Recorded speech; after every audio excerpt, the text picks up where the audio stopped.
Hello to all. एक बार फिर से मैं आपका स्वागत करती हूँ हमारे ऑडियो बुक किताब वाली दोस्ती में। हम the art of laziness book के 9 चैप्टर तक अपने पिछले वीडियो में कर चुके हैं। आज के इस नए वीडियो में हम इस बुक के चैप्टर 10 को समझेंगे, जिसमें लेखक ये बताना चाहते हैं कि हम 24 घंटे काम काम काम और सिर्फ काम ही नहीं करना है, बल्कि काम के साथ साथ लाइफ के और भी अलग एस्पेक्ट को जैसे फैमिली, ट्रैवलिंग, फ्रेंड, ये सबको भी समय देना है। तो आइए एक बार फिर से शुरू करते हैं हम सुंदर से कोट्स के साथ।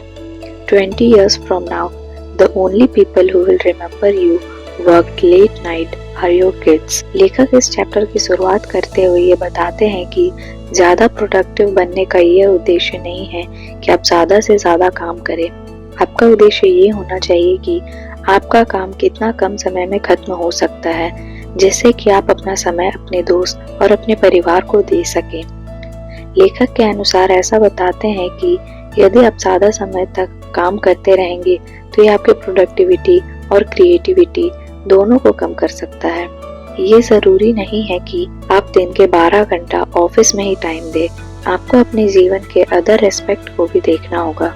हमें प्रोडक्टिविटी को मेजर इस चीज से करना है कि हम किसी भी कार्य को कितना कम समय में कर पा रहे हैं। लेखक बताते हैं बहुत से लोग अपने ईगो को सेटिस्फाई करने के लिए ऑफिस में पड़े रहते हैं बिना काम के भी। यदि आप बहुत काम कर रहे हो फिर भी आप अपने गोल को अचीव नहीं कर पा रहे हो, तो ये ज्यादा चांस है कि आप अपने इम्पोर्टेंट चीज को नजरअंदाज करके अपना समय अनइम्पोर्टेंट चीजों पर दे रहे हैं। वो जो लेस इम्पोर्टेंट थिंग है वो आपको डिस्ट्रैक्ट कर रहा है इम्पोर्टेंट थिंग को करने से। आगे लेखक हर बार की तरह अपने चैप्टर में इम्पोर्टेंट पॉइंट्स को बताते हैं, जिसमें से पहला पॉइंट है लाइफ इज शॉर्ट।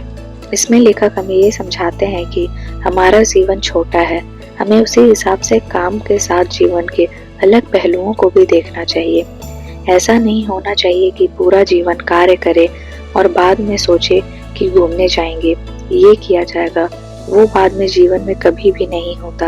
आपको काम के साथ उसको भी करना है। लेखक का अगला पॉइंट है लेस इज मोर।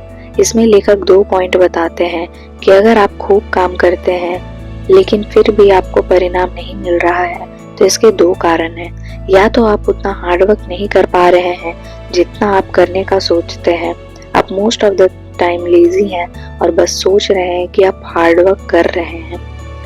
या तो आप काम कर रहे हैं लेकिन उस चीज पर काम कर रहे हैं जो अनइम्पोर्टेंट है, जिसका आपका परिणाम से कुछ लेना देना ना हो, और वह अनइम्पोर्टेंट चीज आपको इम्पोर्टेंट चीजों को करने से डिस्ट्रैक्ट कर रही है।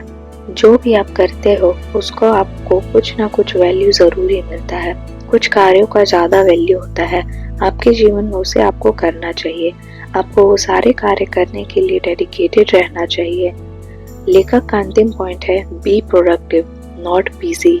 इस पॉइंट की शुरुआत लेखक एक कोट से करते हैं, if the ladder is not leaning against the right wall, every step we take just gets us to the wrong place faster. लेखक बताते हैं आपको उसी काम को करना चाहिए जो आपको आपके गोल्स की तरफ ले जाए। आपको सीढ़ी पर चढ़कर और बीच में नहीं सोचना चाहिए कि आप गलत सीढ़ी पर चढ़ गए हैं। आपको पहले से ही प्री प्लान्ड होके अपने काम को फोकस के साथ करना चाहिए। इसी के साथ हमारा ये अध्याय भी यहीं समाप्त होता है। अगले वीडियो में हम इस बुक के चैप्टर 11 को समझेंगे। Thank you for listening me carefully. अगर आपने हमारे पिछले चैप्टर के ऑडियो बुक को नहीं सुना है तो लिंक डिस्क्रिप्शन में है, पहले उसको सुने फिर यहाँ तक आए। हमारे चैनल को लाइक एंड सब्सक्राइब जरूर करें और कमेंट करके